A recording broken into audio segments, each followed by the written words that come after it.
My name is Olivia Hart. I'm 32 years old, and for the last decade, I've built my life out of steel. The shop wakes before the sun, one row of sodium lamps after another, clicking alive like vertebrae straightening. I know each light's stutter, each machine's first cough.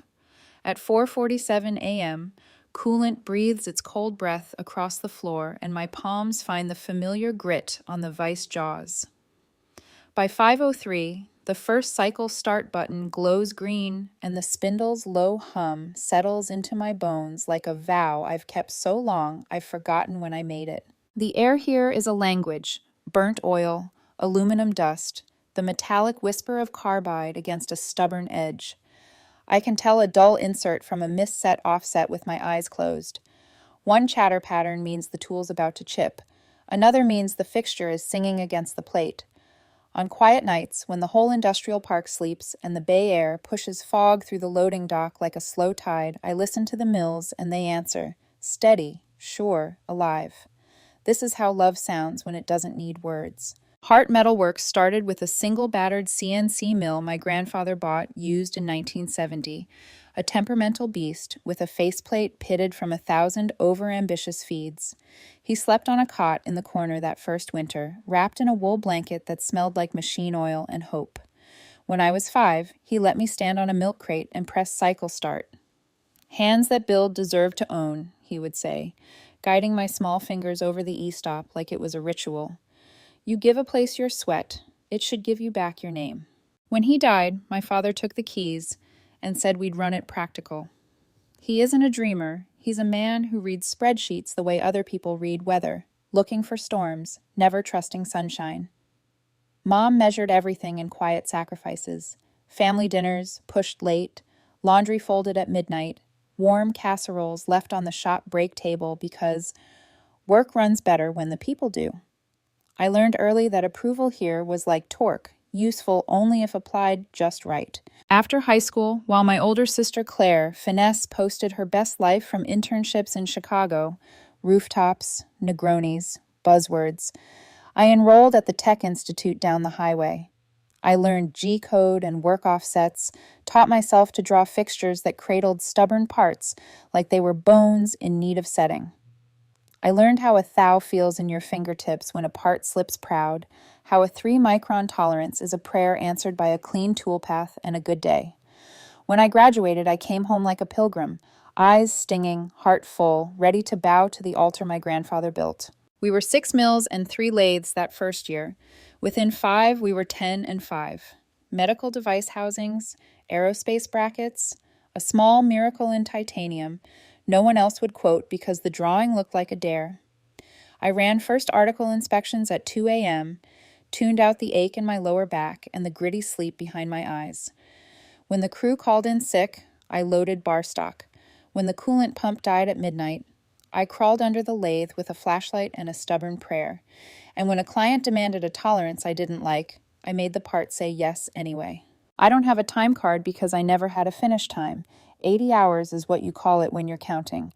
I stopped counting the day my father said, "You're the future of this place, kiddo."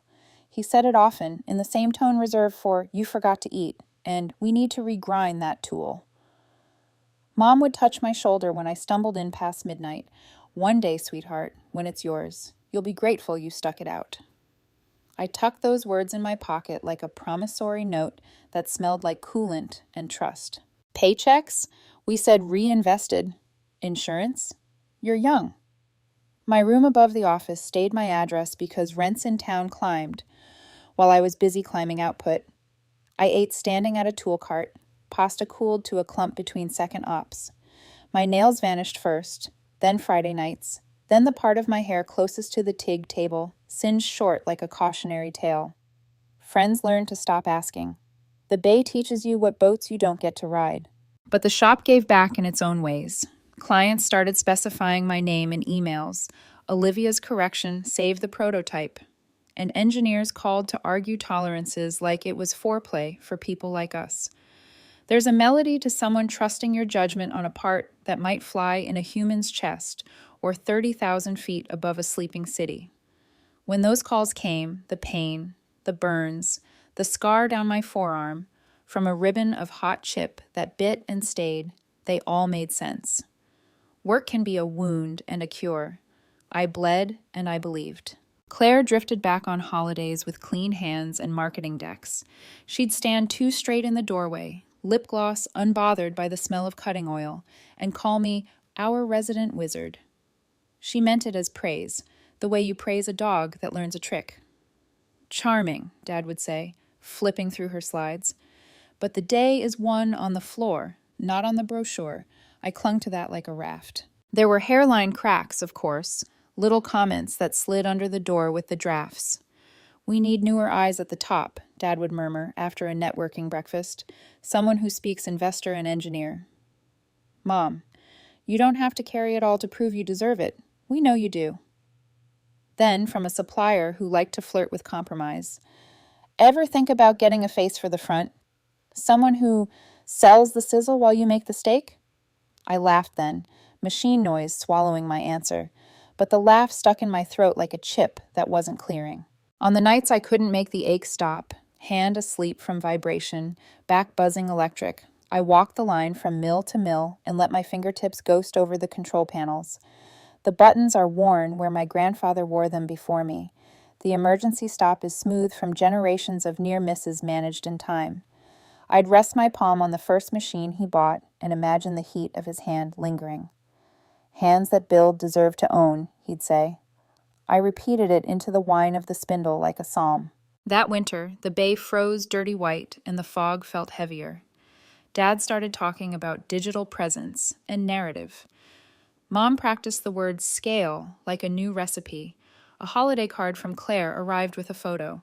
Her fiancé, Chad Walker, with a smile too white to belong in a shop, and sleeves rolled just enough to suggest labor without risking it.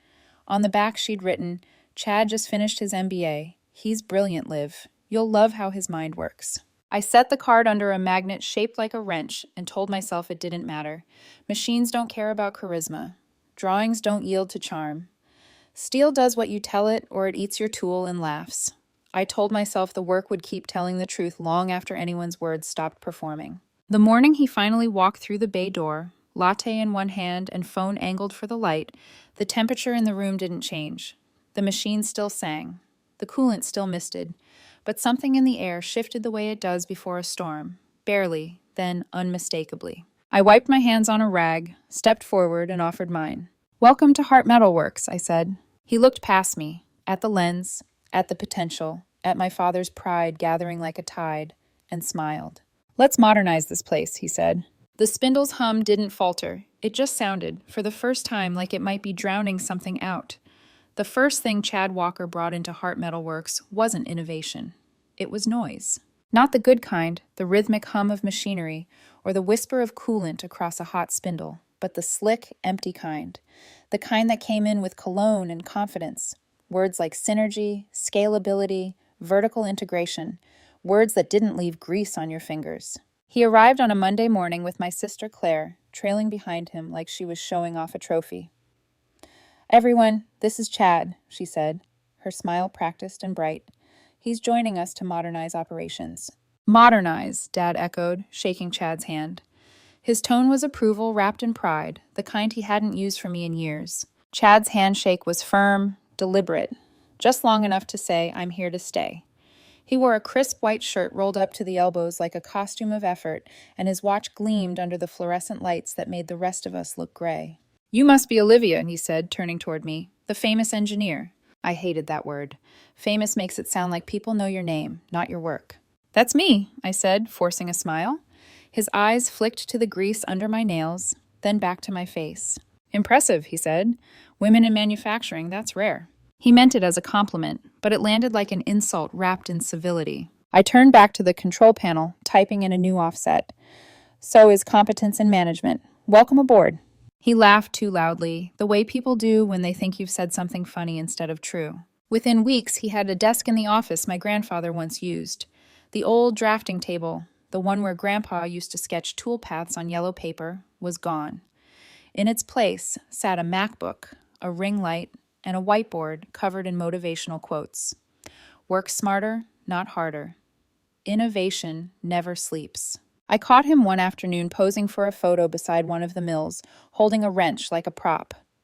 "Just building content," he said when he noticed me watching. "It's all about brand visibility now." Brand visibility. I was elbow deep in a coolant tank trying to replace a clogged filter while he staged selfies. It took everything in me not to laugh. He started posting daily updates on the company's new social media pages. Under Chad Walker's leadership, Heart Metalworks enters a new era of modernization. There I was in the background of some of those photos, hair tied back, face blurred, hands steady on a machine he couldn't even name. But my parents were thrilled. "Look at the engagement," Mom said one night at dinner. "He's bringing attention to the business." Dad nodded. "He's got initiative. Maybe we've been stuck in our old ways." I wanted to scream. The company had grown 180% in the last decade because of me, because of the parts that passed my inspections, the designs I corrected, the clients I stayed up all night saving. But that didn't trend online. That didn't look good in a slideshow. So I bit my tongue and kept my head down. For a while, I thought the work would speak for itself, but I underestimated just how loud buzzwords can be.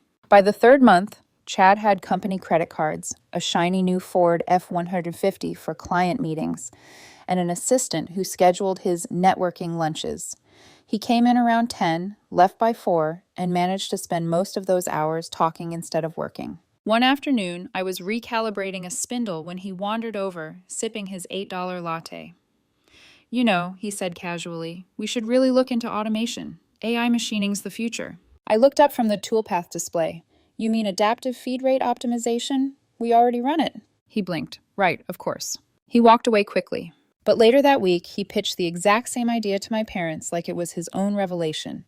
"We need to automate," he said during a staff meeting, standing in front of a slideshow full of stock photos.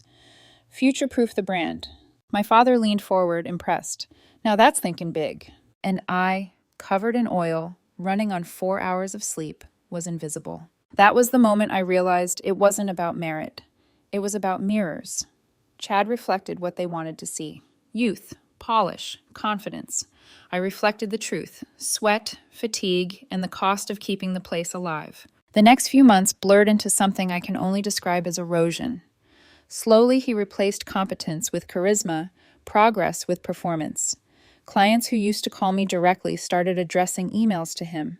Proposals I wrote arrived back on my desk with his name at the top. He started using phrases like "we streamlined the process," when what he meant was Olivia did the work, and I took the credit. Claire defended him constantly. "Liv, he's not trying to replace you, he's just expanding the vision." "The vision?" I said. "What vision? He can't tell a lathe from a mill." She sighed like I was being unreasonable. "Not everything's about machines. Some of us think about growth." That word, growth, hung between us like a crack widening in concrete. By summer, he was sitting in on every client meeting. I'd start explaining a tolerance issue, and he'd interrupt halfway through. "What Olivia means is, we're working toward optimization synergy between manual oversight and digital framework." The clients would nod politely, though their eyes always drifted back to me for actual answers. Still, Chad smiled like he'd just invented gravity. I told myself to hold on, that Dad would eventually see the difference between noise and skill, but then came the first real sign that something fundamental had shifted. It was late July. We'd just shipped a massive aerospace order, flawless, under budget, 2 days early. I left a note on Dad's desk detailing the process improvements I'd used to get there. The next morning, during the staff meeting, Dad looked directly at Chad and said, "Excellent work on that order. Whatever you're doing, keep it up." Chad grinned, just tightening a few processes. He never even looked at me. That afternoon, I went back to my station, hands trembling slightly. The machine's hum felt colder, mechanical in the wrong way. I realized that for the first time in my life, I didn't feel like I belonged in the place I'd built. But the real betrayal wasn't public yet. It was still tucked quietly behind an office door, waiting in a red envelope marked "confidential." The storm had already started. I just hadn't looked up yet. It was 2:43 a.m. on a Thursday when I found it. The machines were still running, the only light coming from the blue flicker of CNC screens and the dull hum of the overhead lamps. That hour, the one where exhaustion blurs into rhythm, had always been my favorite. The world outside disappears, and all that's left is the pulse of work, the clean precision of things that can't lie. Metal doesn't pretend. It either fits or it fails. I was double-checking the quality control files for a titanium prototype when a folder slipped from the filing cabinet and scattered papers across the floor. I bent down to gather them and noticed a single red envelope half buried beneath a stack of invoices. The word confidential was stamped across the front in bold, black ink. I almost ignored it. Paperwork wasn't my department. That was Chad's new kingdom. But something about the way it was tucked behind the others, hidden, like an afterthought, made my gut tighten. I wiped my hands on a rag, sat at the desk, and slid a finger under the seal. Inside were neatly printed legal documents. I skimmed the first page, expecting contracts or client agreements. But then 3 words froze me mid-breath: transfer of ownership. The room seemed to tilt. I kept reading, my eyes moving faster and faster as the meaning bled through the legal language. The new majority owner of Hart Metalworks, my family's business, my life's work, was listed as Chad Walker. Not my father, not my mother, certainly not me. His name appeared beside fresh signatures: my parents, the notaries, and a date from 4 months earlier. My name showed up only once, on a page labeled Employee List. Employee. The word hit harder than the betrayal itself. For 10 years I had worked without a paycheck, without insurance, with the promise, no, the understanding, that this shop was my inheritance, my legacy, the future I was bleeding for, and with a few strokes of a pen, they had erased me. My father's signature was sharp and sure, the way it always was when he signed off on blueprints. My mother's handwriting looped gently beside it, steady and complicit. The ink was still fresh enough to smell faintly of toner. I don't remember standing up, but I do remember the ringing in my ears, the way the machine seemed to fade into a low, faraway drone. I opened the door to the shop floor and just stood there, watching the steel chips swirl beneath the fluorescent lights. The air smelled of coolant and betrayal. For years, I had told myself that hard work was a language anyone could understand, that the people who loved you would honor what you gave them. But the truth sat right there in front of me, on paper, black and white. They didn't just undervalue me. They had already decided I didn't exist. I sat back down, staring at the papers until the words blurred. My hands were black with grease, calloused and scarred. These were the hands that built this place, hands that my grandfather once called his legacy. And yet here I was, holding proof that legacy could be stolen. The anger came slow. It didn't roar. It pulsed, hot, controlled, terrifyingly calm. I thought of Chad, with his perfect posture and empty phrases, sitting in my grandfather's old office, sipping coffee he didn't earn. I thought of Claire, standing behind him, proud. I thought of my parents, signing away a decade of my life for the illusion of progress. Somewhere between fury and heartbreak, I found clarity. I picked up a pen and a sheet of company letterhead, the same paper my father used for contracts, and wrote a single sentence. To the management of Hart Metalworks, effective immediately, I resigned from my position. Below it, I added, "Good luck running this place without me." I signed my name, just Olivia Hart, and laid the letter on my father's desk beside the brass nameplate that still said owner. Then I walked the floor one last time. I ran my fingers over each machine, tracing the worn keys, the dents I could name like old scars. I stopped at the first mill my grandfather ever bought, the one that started everything, and placed my palm flat on its metal casing. "I'm sorry, Grandpa," I whispered. "I tried." I grabbed my leather notebook of tool settings, the photo of him and me from my first day in the shop, and his welding gloves, stiff with age but still carrying the faint smell of smoke and sweat. When I stepped outside, dawn was barely breaking. The parking lot shimmered with frost. My old Chevy sat under a film of ice, patient as ever. I climbed in, turned the key, and sat for a moment as the engine coughed awake. Through the windshield, the factory windows glowed dim orange, the hum of the machine still steady inside, a heartbeat that no longer belonged to me. As I pulled out of the lot, I didn't look back. The sign above the door, Hart Metalworks, blurred in my rearview mirror until it became nothing but a shadow. For the first time in 10 years, I wasn't headed to work. I didn't know where I was going, only that I was finally leaving. 8 days. That's how long it took for the sound of machinery to fade from my head. Even then, sometimes in the quiet, I'd still hear the phantom rhythm of the mills, that steady hum that used to define my life. I'd wake at 4:30 out of habit, hand reaching for a phone that no longer buzzed with production alerts. My muscles didn't understand rest. My body kept expecting a shift that would never start. I was staying with my friend Melissa in her small apartment above her bakery. The air there was different, sweet, human, alive.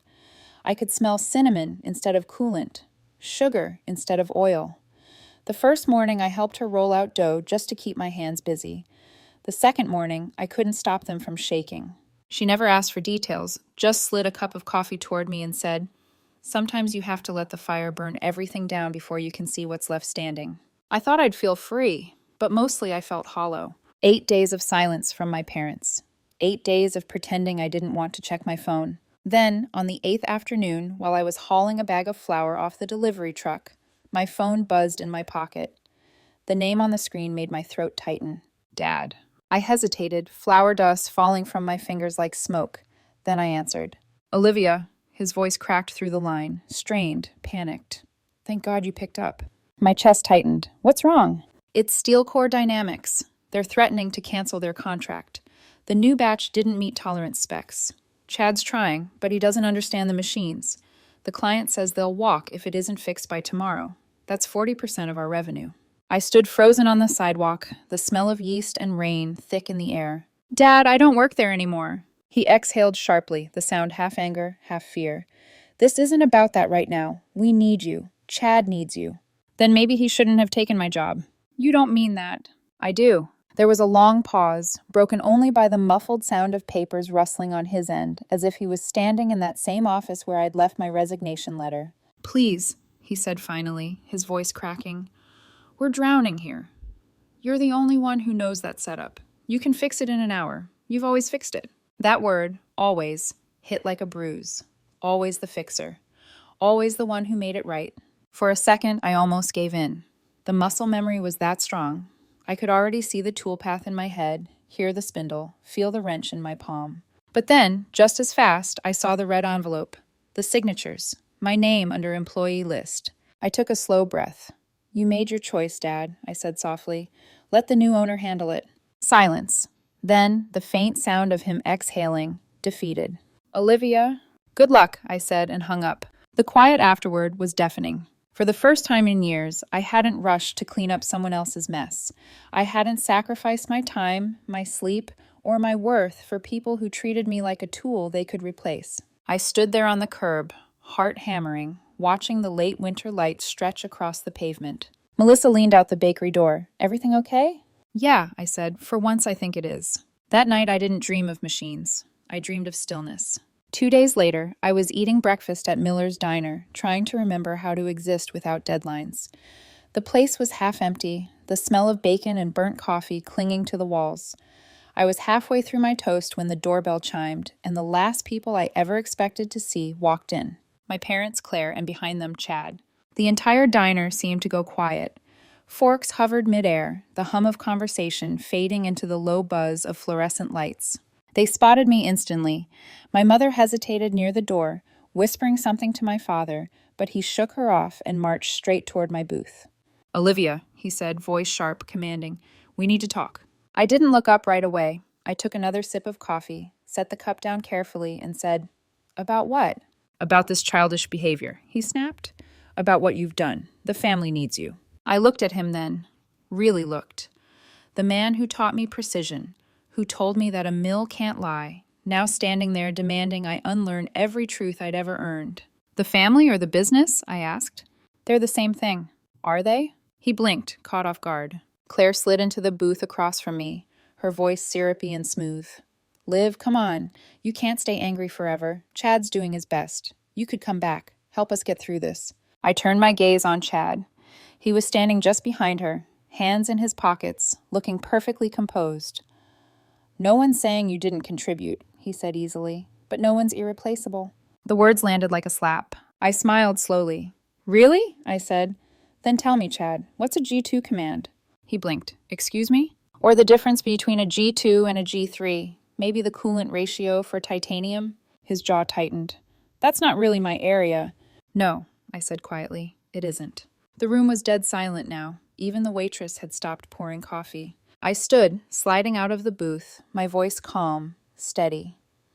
I spent 10 years keeping that business alive. Every jig, every fixture, every client you brag about came from my hands. So if you're looking for someone irreplaceable, maybe start with the person who built it. Dad slammed his palm on the table, plates rattling. That's enough. We didn't come here to argue. We came here to bring you home. Home? I said softly. That stopped being home the day you gave away my life's work to someone who doesn't know what a thousandth of an inch means. My mother's voice trembled. Olivia, please, you've always been strong. You can rebuild anywhere. But Chad, he needs this. He needs the stability. I stared at her, the words echoing like static in my skull. He needs stability, I repeated. Mom, I gave up my 20s for that company, my health, my friends, my future, and you're telling me he needs it more. Her eyes filled, but she said nothing. I picked up my bag and tossed a few bills on the table for the untouched half of my breakfast. You said I'd inherit something built with love and sweat, I said quietly. Turns out the only thing I ever owned was the work itself. I turned toward the door, my voice low but final. I'm done. Find someone else to save you. As I stepped outside, the bell above the diner door chimed sharply.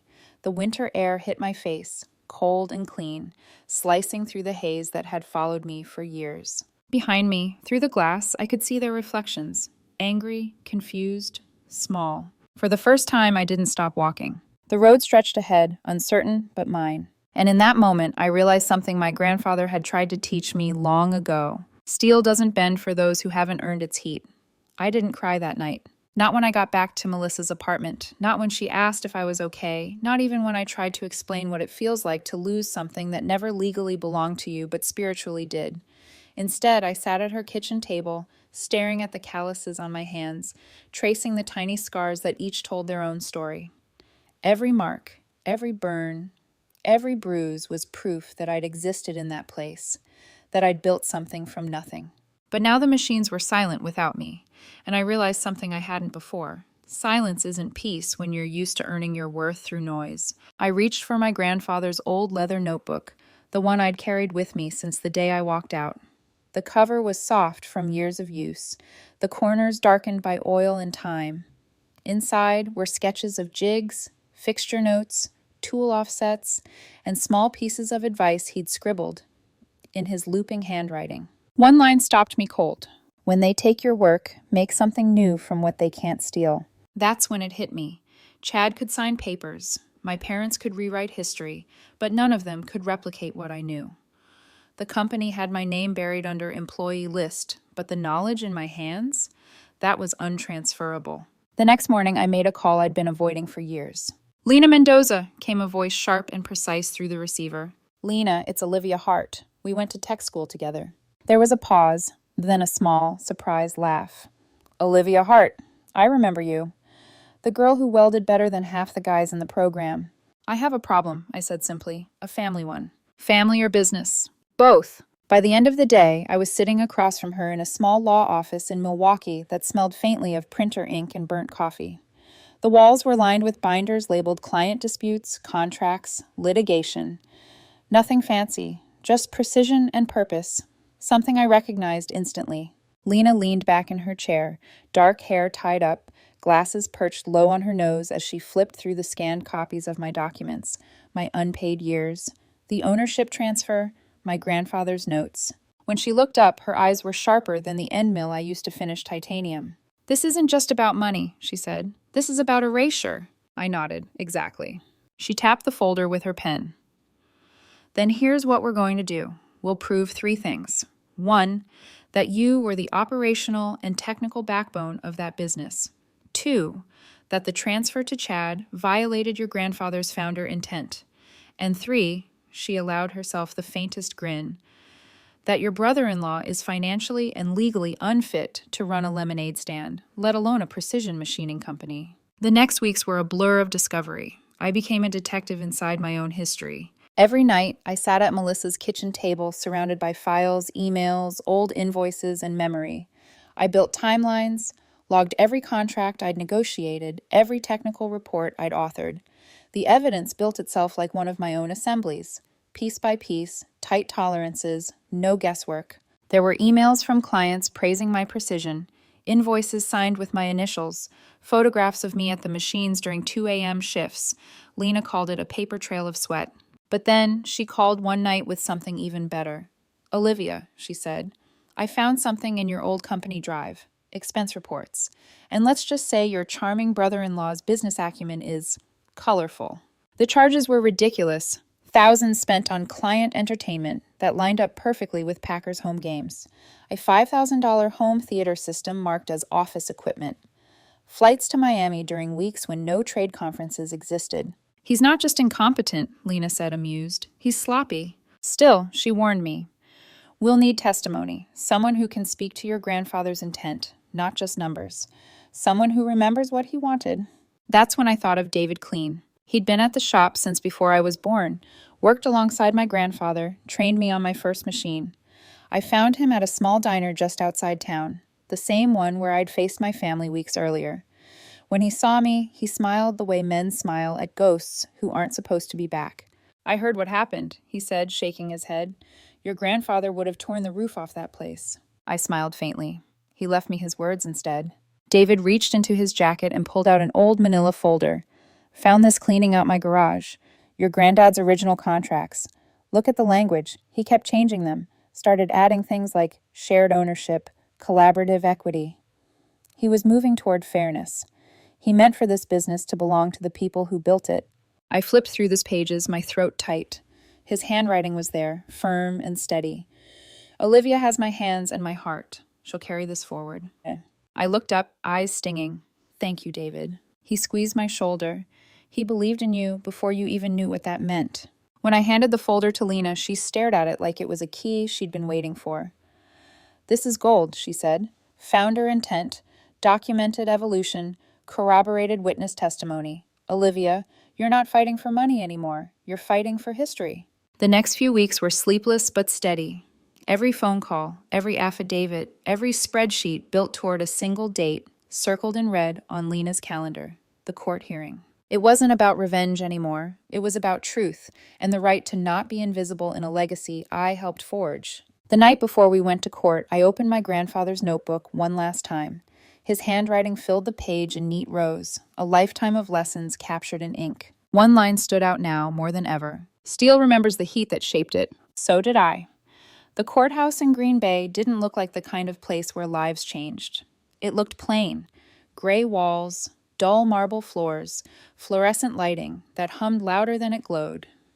But that morning, as I climbed the stone steps with Lena beside me, the air felt heavier, as if the building itself could sense the tension we were bringing inside. I clutched my grandfather's leather notebook against my chest. The worn cover felt like armor. Lena didn't say much as we walked through the security checkpoint. She didn't need to. The look she gave me, steady, certain, unflinching, said enough. You ready? She asked finally as we waited outside courtroom 4B. As I'll ever be. She smiled faintly. Good, because today, Olivia Hart stops being invisible. Inside, the courtroom was fuller than I expected. A few journalists from the local paper, some former employees, even a couple of old clients sat scattered across the benches. I spotted my parents near the defense table, sitting stiffly beside Claire and Chad. My father wouldn't look at me. My mother's eyes darted between me and the door like she wanted to escape. Claire stared straight ahead, perfectly composed. And Chad, he looked smug, of course. Crisp suit, polished shoes, confidence slick enough to slide off the floor.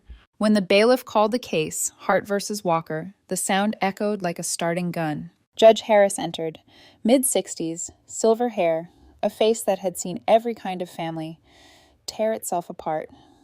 Let's begin, he said simply. Lena stood first. Her voice was calm, sharp, and deliberate, the kind of voice that didn't beg to be heard. It demanded it. Your Honor, she began. This is not a case about inheritance. It's a case about integrity. It's about a woman who gave 10 years of her life to a business her grandfather built, only to be erased from its future. We will show that Olivia Hart was the operational and technical backbone of Hart Metalworks, that the transfer of ownership to her brother-in-law, Chad Walker, violated the founder's clear intent, and that Mr. Walker's conduct since taking over has rendered the company unstable, financially compromised, and morally bankrupt. She paused. The room was silent. Then she projected the first exhibit, a photograph of my grandfather and me years ago. I was 12, standing on a crate, my small hands gripping the control panel of a CNC mill, his hands guiding mine. The caption beneath the photo read, Whoever builds with their hands and mind owns a piece of the workshop's soul. The words came straight from his notebook. The next slides showed charts, decades of production growth under my technical lead, client letters praising my precision, photos of me in the shop floor surrounded by machines I'd calibrated myself. Then came the expense reports, Chad's business dinners that aligned with Packers home games, the $5,000 home theater system listed as office equipment, the trip to Miami for a networking event that didn't exist. A murmur rippled through the room. When it was my turn to testify, Lena nodded at me like a silent cue. I took the stand, my palms sweating, my heartbeat unsteady. But when I began speaking, my voice came out clear. I started working at Heart Metal Works the day after I graduated from technical college, I said. For 10 years, I ran production, handled clients, and managed quality control. I never received a paycheck. My parents told me I was building equity, that one day it would be mine. Every part we produced passed under my inspection. Every tool offset, every tolerance correction, mine. I thought I was earning a future, but the truth is, I was building a throne for someone else. The words hung there. My father shifted in his seat. My mother's eyes filled, but she didn't look up. When it was Lena's turn to rest, the judge motioned to the defense table. Mr. Walker, he said, you may present your case. Chad rose with the confidence of a man who had never been told no. Your Honor, he began smoothly, I modernized Heart Metal Works. Before I joined, there was no social media presence, no digital outreach, no modernization plan. I brought new clients, new technology, and a new brand identity. My contributions speak for themselves. Lena stood immediately. Cross-examination, Your Honor? Proceed. She approached slowly, the way a welder approaches a fragile seam. Patient, controlled, precise. Mr. Walker, she said evenly, you claim to have brought in new clients. Please name 3. He blinked. Well, these things take time. I was building relationships. She nodded. Of course, relationships. Then perhaps you can tell us, what's the average tolerance range for a titanium component used in steel core dynamics assemblies? He frowned. I don't handle the technical side. Interesting, Lena said. And yet, you signed off on those parts, without understanding what you were approving? A ripple of quiet laughter moved through the benches. She stepped closer. Tell me, Mr. Walker, do you know what a G2 command does on a CNC mill? He stiffened. That's not my area. Your area, Lena said softly, is taking credit for other people's work. Isn't that right? His lawyer objected. Speculation. Withdrawn, Lena said smoothly, never taking her eyes off Chad. No further questions. She turned back to me and smiled, almost imperceptibly. Judge Harris adjusted his glasses and leaned forward. Mr. Walker, he said, do you have anything else to add? Chad's confidence faltered. Only that. Heart Metal Works was struggling before me. I saved it. Lena didn't even stand. Your Honor, the financial records show that under Ms. Hart's leadership, revenue increased by 180%. Under Mr. Walker, it's declined 40% in a single year. The company isn't failing because of her absence. It's failing because of his presence. The judge nodded slowly. Duly noted. The courtroom went still. Even the hum of the air conditioner seemed to hold its breath. When Judge Harris spoke again, his voice was quieter, but it carried weight. This isn't just about contracts or ownership. It's about legacy, and whether the people entrusted with it have honored the labor that built it. He looked directly at me. Miss Hart, your grandfather's words were clear. Ownership should follow contribution. You've proven yours. Then his gaze shifted toward Chad. Mr. Walker, your misuse of company funds and lack of technical understanding disqualify you from leadership. My heart pounded. Therefore, the judge said, each word deliberate, the transfer of ownership is hereby nullified. The company's assets will be appraised and sold. After debts are settled and misused funds repaid, the remaining proceeds will be divided equally between the founder's 2 children, Olivia Hart and Claire Hart. The gavel struck once. It didn't sound like victory, it sounded like release. For a moment, no one moved. My mother covered her mouth. Claire whispered something sharp to Chad, who stared straight ahead, his jaw tight. My father's shoulders sagged for the first time in my life. Lena leaned toward me. You did it. But I didn't feel triumphant. I felt empty. Outside, sunlight spilled across the courthouse steps, pale and cold. I stood there, holding my grandfather's notebook, the wind turning its pages on its own. Maybe justice doesn't heal what's been broken. Maybe it just stops the breaking. Lena joined me, tucking her briefcase under one arm. "You all right?" she asked. "Yeah," I said after a moment. "I just keep thinking of what he used to say, about the heat that shapes steel." She smiled softly. "Well, you've been through the fire, Olivia. The rest of this is just polishing." As we walked away, I didn't look back at the courthouse or the people I used to call family. For the first time, I didn't need to. 2 months after the verdict, I woke up to the sound of rain hitting my apartment window and realized I didn't owe anyone my time anymore. No deadlines, no shifts, no one waiting for me to fix their mistakes.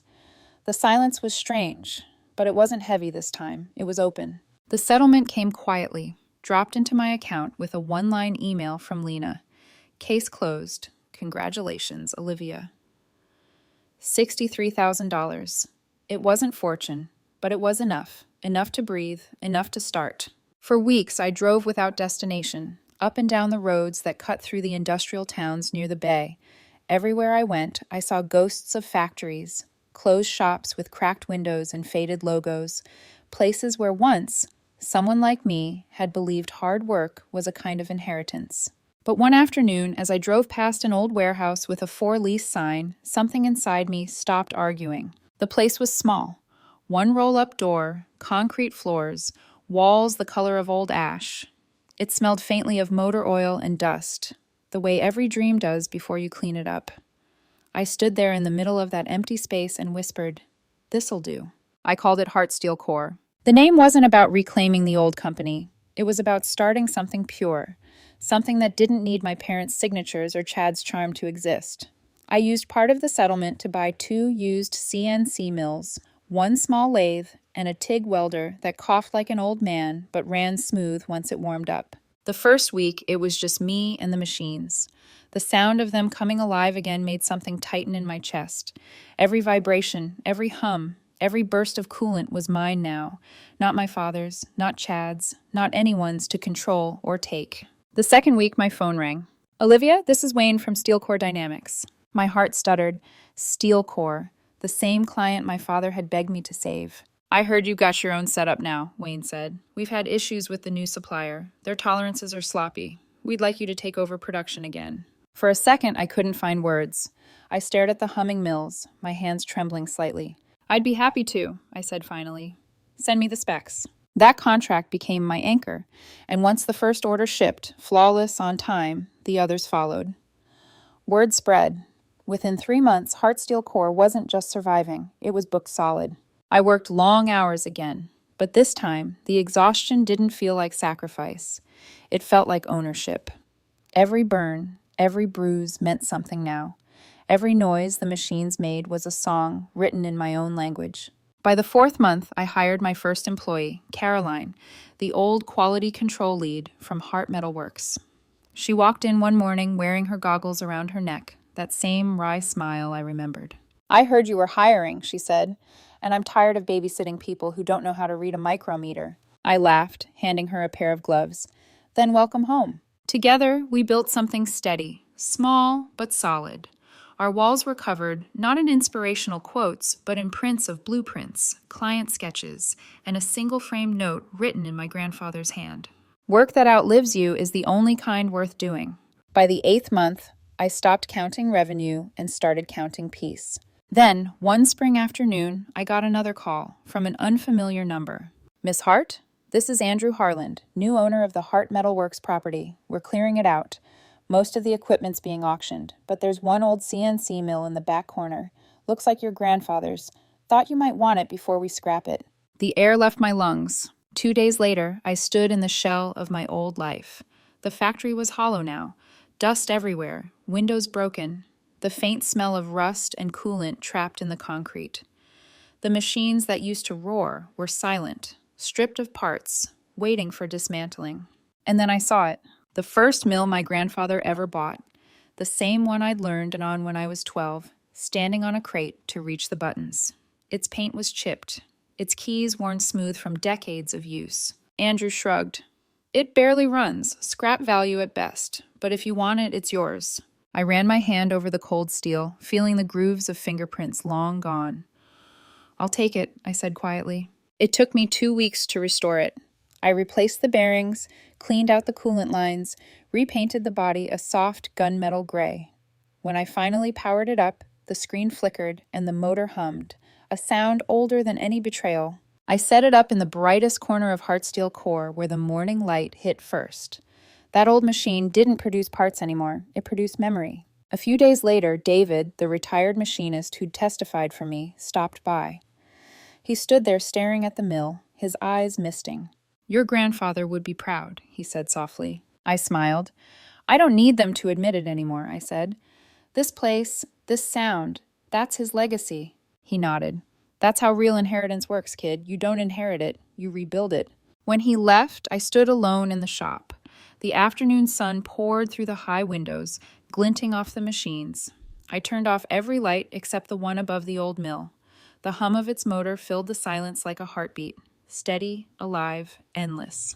I opened my grandfather's notebook one last time. The final line on the last page read, "The steel remembers the fire that shaped it. So will you." I smiled through tears I hadn't realized were falling. "Yeah, Grandpa," I whispered. "I do." Outside, the world was quiet again. But this time, it wasn't because something had ended. It was because something had finally begun.